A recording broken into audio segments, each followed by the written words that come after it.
class 10ৰ সমূহ ছাত্ৰ ছাত্ৰীকে মোৰ ইউটিউব চেনেল চিম্পল মেথছলৈ স্বাগতম জনালোঁ আৰু তোমালোকে ইউটিউবত গৈ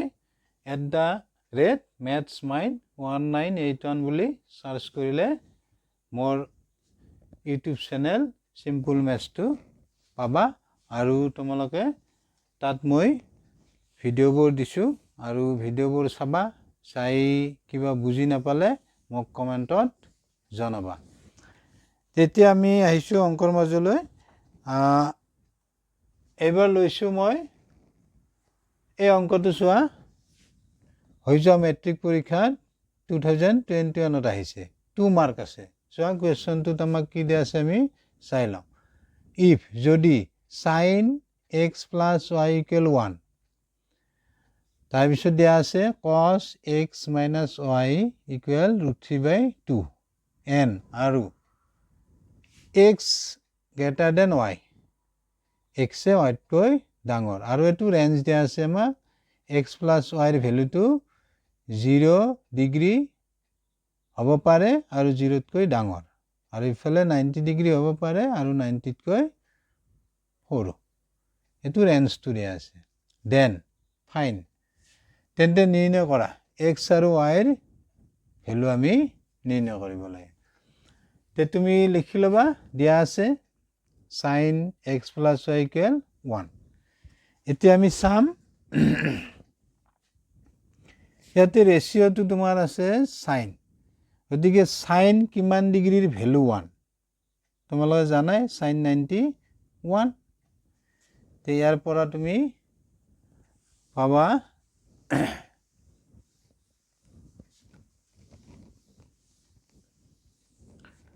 ইয়াৰ পৰা তুমি লিখিব পাৰিবা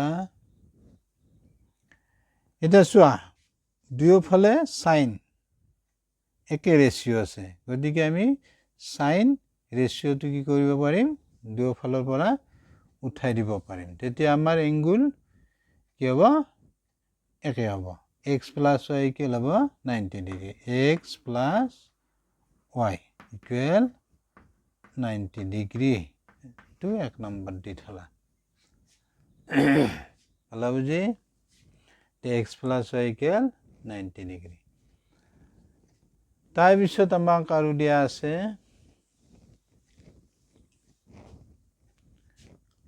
আকৌ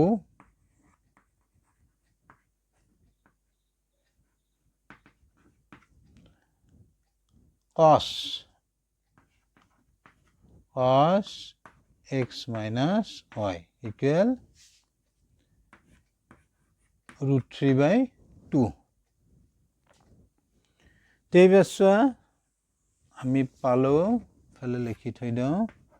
x plus y equal 90 degree এটি আমাৰ এক নম্বৰ ইকুয়েশন এবাসা তুমি ইফালে ৰেশিওটো আছে cos গতিকে তুমি চাব লাগিব cos কিমান ডিগ্ৰীৰ ভ্যালু √3/2 তে তোমালোকে জানাই টেবুল চাই লবা আৰু মনত ৰাখিবা ভ্যালুটো এতিয়াবা cos 30 ডিগ্ৰী cos 30 ডিগ্ৰীৰ ভ্যালু √3/2 এটা চোৱা ৰেশিও same both side ratio same অৰ্থাৎ দুয়োফালে আমাৰ ৰেশিও একে আছে গতিকে ৰেশিও একে থাকিলে আমি উঠাই দিব পাৰিম তেতিয়া x minus y equal 30 degree ইয়াৰ পৰা তুমি লিখিব পাৰিবা x minus y equal 30 degree এটো ইকুয়েশন নাম্বাৰ 2 তেতিয়া আমাৰ এক নম্বৰ ইকুয়েশনটো আছিল x plus y equal 90 degree সোয়া ইয়াতে y এৰ ভ্যালুটো আছে প্লাস আৰু ইয়াতে আছে আমাৰ y এৰ ভ্যালুটো মাইনাস তে এইটো আমাৰ কি হল দুটা চলকৰ ৰৈখিক সমীকৰণ এটা ৰৈখিক এইটো এটা ৰৈখিক সমীকৰণ হল এতিয়া তোমালোকে ৰৈখিক সমীকৰণ সমাধান কৰতে পাইছো দুটা চলকত ৰৈখিক সমীকৰণৰ জোৰ তাত পাইছা তোমালোকে অপনয়ন পদ্ধতি এতিয়া আমি যদি 1 নম্বৰ সমীকৰণটো আৰু 2 নম্বৰ সমীকৰণটো যোগ কৰি দিওঁ তেতিয়া আমাৰ কি হ'ব y কেনসেল হ'ব তে দুটা চলকত ৰৈখিক সমীকৰণ যোৰ তাত তিনিটা পদ্ধতি আছিল নহয় অপনয়ন পদ্ধতি প্ৰতিস্থাপন পদ্ধতি বজ্ৰ গুণন পদ্ধতি তে আমি অপনয়ন পদ্ধতিৰে কৰো ইয়াতে চোৱা 1 ইকুৱেশ্যন আৰু 2 ইকুৱেশ্যন যোগ কৰি দিলে আমাৰ কি হ'ব y কেনসেল হ'ব অপনয়ন পদ্ধতিত নিয়মটো হ'ল যিকোনো এটা চলক প্ৰথমে আমি কেনসেল কৰি ল'ব লাগে গতিকে আমি যদি 1 ইকুৱেশ্যন আৰু 2 ইকুৱেশ্যন প্লাস কৰি দিওঁ y কেনসেল হ'ব চাবা ইকুৱেশ্যন 1 চাবা 1 number equation 2 number equation plus কৰি দিয়া অলপ ইফালে লিখো equation 1 equation 2 plus x plus y x minus y আৰু আমাৰ 1 নম্বৰ ইফালে আছিল 90 ডিগ্ৰী প্লাস 30 ডিগ্ৰী এইখিনি পালো এতিয়া চাবা next line x plus y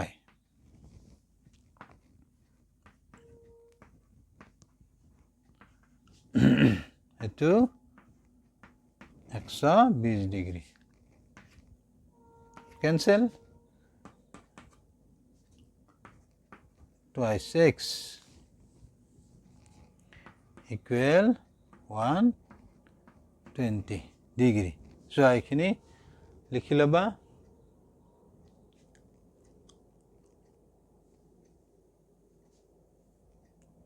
হৈছে নিশ্চয় এটো কি হ'ব x equal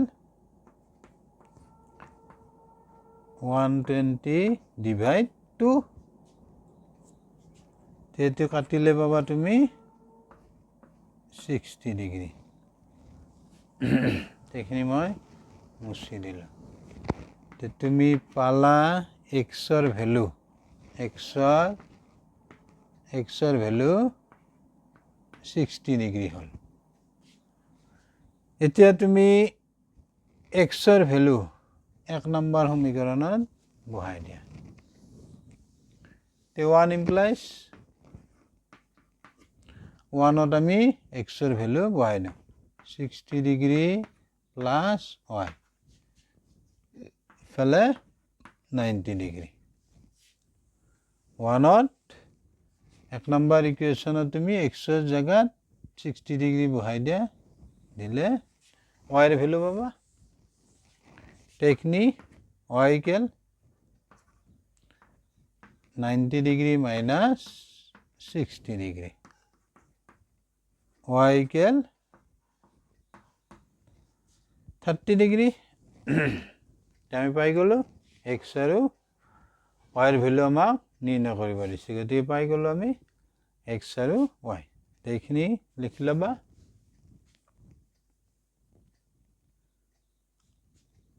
হৈছে নিশ্চয় এইখিনি মই মুছি দিলো এটাকে আমি লাস্ট লাইনটো লিখো এতিয়া x equal পালো আমি 60 ডিগ্ৰী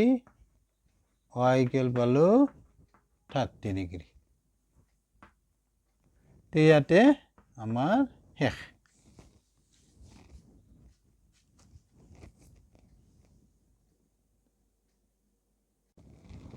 সোয়া এই কোৱেশ্চনটো ত্ৰিকোণমিতি পৰিচয় চেপ্টাৰটোৰ পৰা আহিছে জিওমেট্ৰি পৰীক্ষাত 2021 তে আহিছে আৰু মাৰ্ক আছে 2 তে সোয়া কোৱেশ্চনটোত কি দিয়া আছে if যদি cot θ equal 7/8 then তেন্তে আমাক এই ৰাশিটোৰ মান নিৰ্ণয় কৰিব দিছে ৰাশিটো যোৱা 1 plus sin theta whole into 1 minus sin theta তলত আছে 1 plus cos theta whole into 1 minus cos theta এই ৰাশিটোৰ মান নিৰ্ণয় কৰিব লাগে মাৰ্ক আছে 2 2 মাৰ্ক আছে তে তুমি লিখি লবা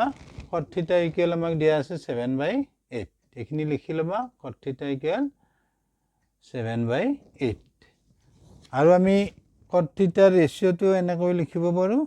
cot θ ইকুৱেল আমি লিখিব পাৰো cos θ sin θ এইখিনি দিয়া আছে আমাক 7/8 আমি এইখিনি k বুলি ধৰি লৈছো ধৰা হল এটো আমি k বুলি ধৰি লৈছো আৰু k টো গ্ৰেটাৰ দেন 0 অৰ্থাৎ k এটা ধনাত্মক সংখ্যা এতিয়া ইয়াৰ পৰা তুমি পাবা এতেকে therefore এতেকে cos θ ইকুৱেল এনেকৈ হ'ব 7k তুমি পাবা 7k sin θ ইকুৱেল হ'ব 8k ভালো বুজি প্ৰথম লিখি লবা cot θ ইকুৱেল 7/8 এটো আমাক দিয়া আছে given next cot θ আমি এনেকৈ লিখিব পাৰো cos θ sin θ ইকুৱেল আছে 7/8 এটো k বুলি ধৰি ললা k টো পজিটিভ নাম্বাৰ ধনাত্মক সংখ্যা দেখনি পৰা আমি এনেকৈ পাম cos θ equal 7k sin θ equal হ'ব 8k ভালো বুজি এইখিনি এতিয়া আমি প্ৰদত্ত ৰাশিটো লিখিলাম তে এইখিনি মই মুছি লওঁ এইখিনি পালা বুজি নিশ্চয় এতিয়া আমি প্ৰদত্ত ৰাশিটো লিখিলাম এটা সাইডত লিখি থৈ দিওঁ cos θ equal 7k sin θ equal 8k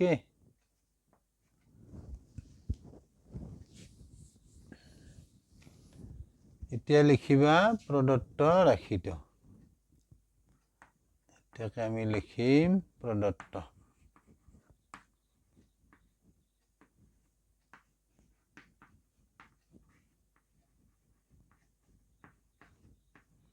ৰাশিটো সমান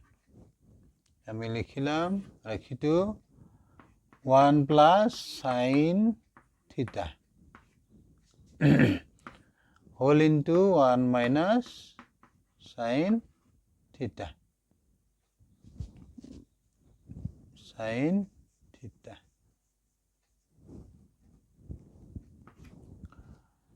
তাৰপিছত তলত আছে আমাৰ 1 plus cos theta whole into 1 minus cos theta এইখিনি আমি লিখি ললো এইখিনিৰ পৰা তুমি লিখিব পাৰিবা তোমালোকে এটা সূত্ৰ পাইছো সূত্ৰটো চাবা মই বুজাই দিছো প্ৰথমে a plus b whole into a minus b এখানে সবাই এখানে যদি a হয় এখানে b a plus b এখানে a এখানে b হলে a minus b তেতিয়া আমাৰ ফৰ্মুলাটো হ'ব a square minus b square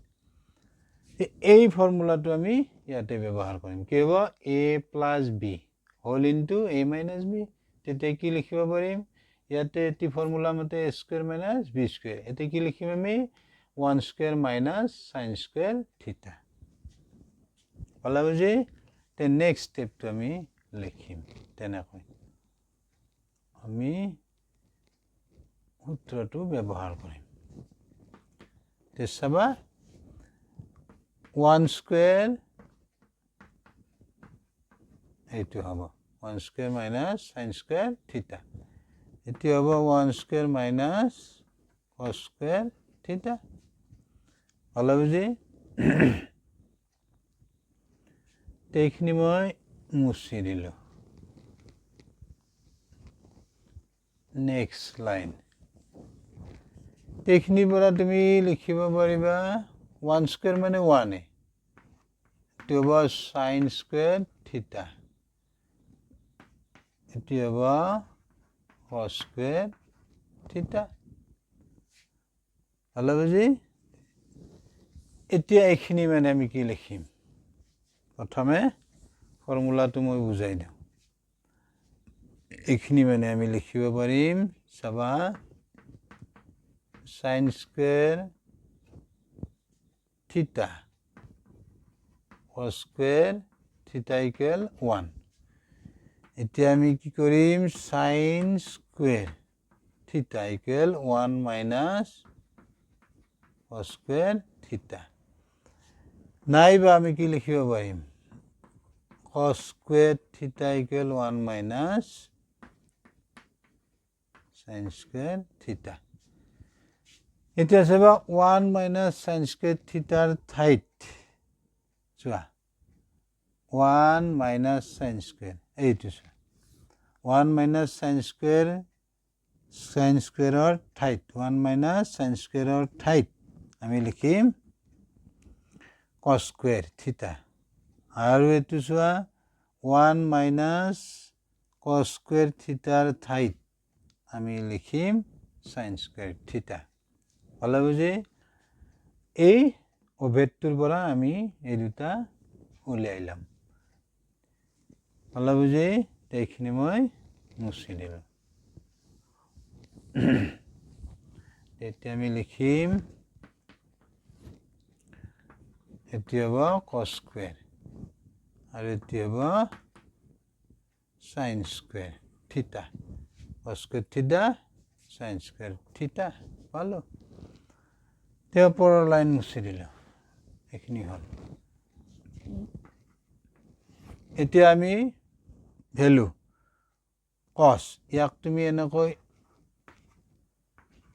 লিখিব পাৰিবা হোল স্কোয়াৰ কৰি নিলিখিলেও হয় ডাইৰেক্ট এতিয়া আমি ভ্যালু পুট কৰি দিম ভ্যালু cosৰ ভ্যালু cos থিটাৰ ভ্যালু 7k হোল স্কোয়াৰ হ'ব sin থিটাৰ 8k এইটো ভালো বুঝি এতিয়া স্কোয়াৰ কৰা স্কোয়াৰ কৰিলে আমি কি পাম ভ্যালু ওপৰত 49k স্কোয়াৰ তলত 64k স্কোয়াৰ এই তোমাৰ k স্কোয়াৰ ক্যান্সেল হ'ব ক্যান্সেল গলে আমাৰ ৰিজাল্ট থাকিব 4964 ভালো বুঝি ইয়াতে শেষ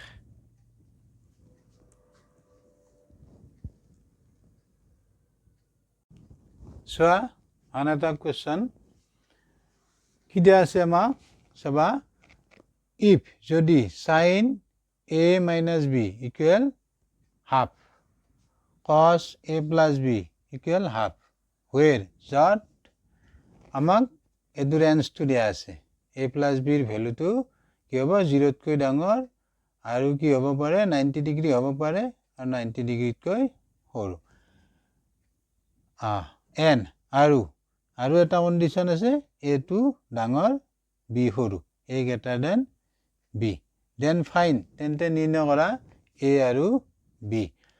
আৰু এই কোৱেশ্চনটো আহিছে 2023 আৰু মার্ক আছে 2 তে আমি লিখিলাম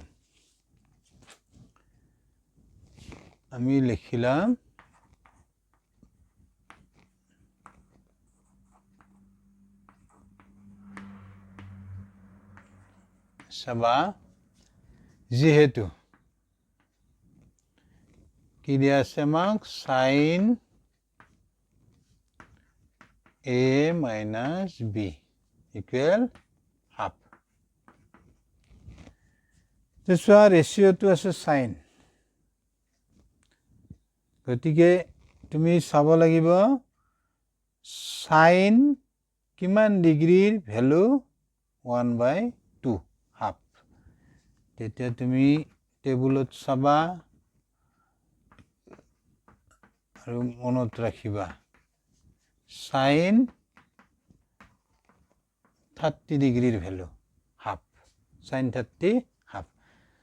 আমি কিয় লিখিলো এনেকৈ এতিয়া চোৱা both side same ratio আছে একে অনুপাত আছে গতিকে same ratio থাকিলে আমি ক্যান্সেল কৰিব পাৰো তেতিয়া আমাৰ এংগুল একে হ'ব a - b ইকুৱেল হ'ব 30 ডিগ্ৰী ইয়াৰ পৰা তুমি লিখিব পাৰিবা a - b ইকুৱেল 30 ডিগ্ৰী এটো এক নম্বৰ ইকুৱেশন দিলা এটো এক নম্বৰ তুমি ইয়াতে সাইডত লিখি থৈ দিও a - b ইকুৱেল পালো 30 ডিগ্ৰী এটি আমাৰ এক নম্বৰ ইকুৱেশন হলা বুজি এখানে আমি লিখি ললো sin a - b equal half আমাক দিয়া আছে তেতিয়া তুমি চাবা যে sin কিমান ডিগ্ৰীৰ ভ্যালু 1/2 sin 30 ডিগ্ৰীৰ ভ্যালু তাৰ পিছত তুমি কৰিবা ৰেশিও সেম আছে both side গতিকে ৰেশিও তুমি উঠাই দিব পাৰিবা সেম ৰেশিও থাকিলে উঠাই দিব পাৰিবা কিন্তু বেলেগ বেলেগ থাকিলে নোৱাৰি আমি একে কৰিলাম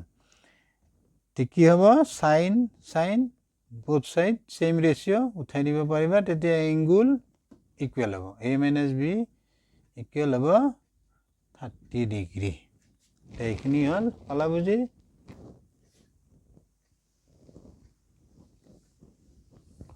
নেক্সট আকো কি দিয়া আছে মা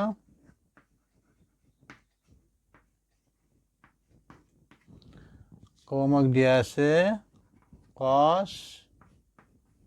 a plus b equal half তেতিয়া সো তুমি cos a plus b তে cos ইফালে রেশিও তো cos আছে গতিকে তুমি চাব লাগিব cos কিমান ডিগ্ৰীৰ ভ্যালু হাফ 1/2 তেতিয়া লিখিব পাৰিবা এটো cos 60 ডিগ্ৰীৰ ভ্যালু হাফ এতিয়া চোৱা both side same ratio আছে গতিকে উঠাই দিব পাৰিবা দুইফালে একে ৰেশিও আছে গতিকে উঠাই দিবা ৰেশিও cos ৰেশিও উঠাই দিয়া both side তেতিয়া এংগুল ইকুৱেল হ'ব a plus b equal 60 degree তে নেক্সট লাইন লিখিব পাৰিবা তুমি a plus b equal 60 degree এটো ইকুৱেশন 2 সো এটা আমি অপনয়ন পদ্ধতিৰে সমাধান কৰিম তে এক নম্বৰ ইকুৱেশনটো আমাৰ কি আছিল সবা এক নম্বৰটো ইয়াতে মই লিখিলাম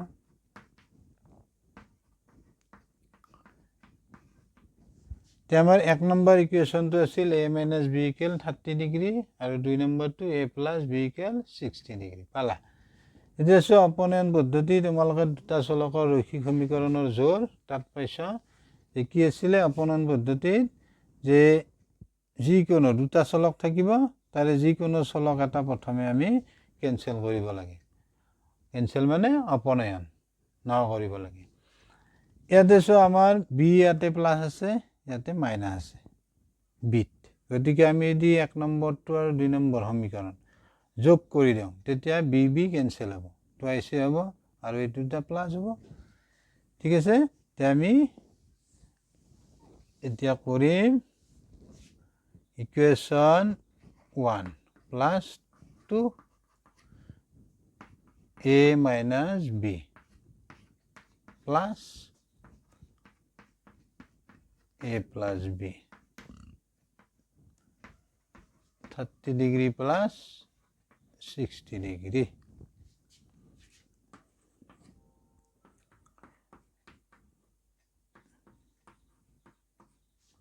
minus plus b তেতিয়া হ'ব 90 ডিগ্ৰী 90 ডিগ্ৰী হলা এতিয়া b plus এতে b minus cancel হ'ব দেখি থাকিবা twice a equal 90 degree hall twice a equal 90 degree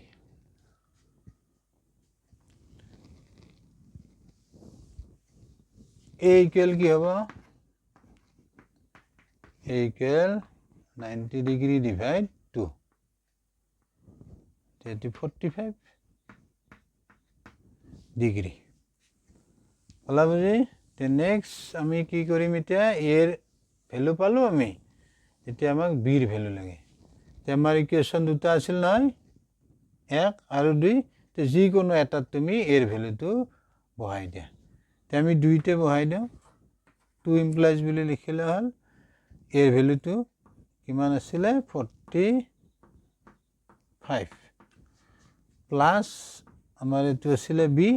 b এৰ ভ্যালু লাগে আমাক আৰু ইফালে 60 ডিগ্ৰি 2 নম্বৰ ইকুয়েশনটো আছিল নহয় a + b = 60 ডিগ্রি এর ভ্যালুটো আমি বহাই দিলো এর জায়গাত এতিয়া আমাক b এর ভ্যালু লাগে তেতিয়া কি হ'ব b = 60 ডিগ্রি minus 45 ডিগ্রি তে কি থাকিব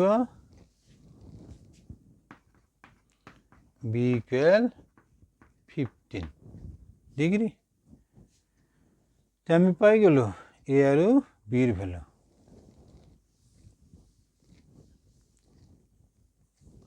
এটাকে লাস্ট লাইন লিখিবা তুমি a equal পালা 45 ডিগ্রি আৰু b equal পালা 15 ডিগ্রি ইয়াতে শেষ গতিকে তোমালোকে অঙ্ক কেইটা বুজি পালানে নাই কমেন্টত জানাবা আৰু লগতে ভিডিওটো লাইক শেয়াৰ সাবস্ক্ৰাইব কৰিবা থ্যাংক ইউ বাই বাই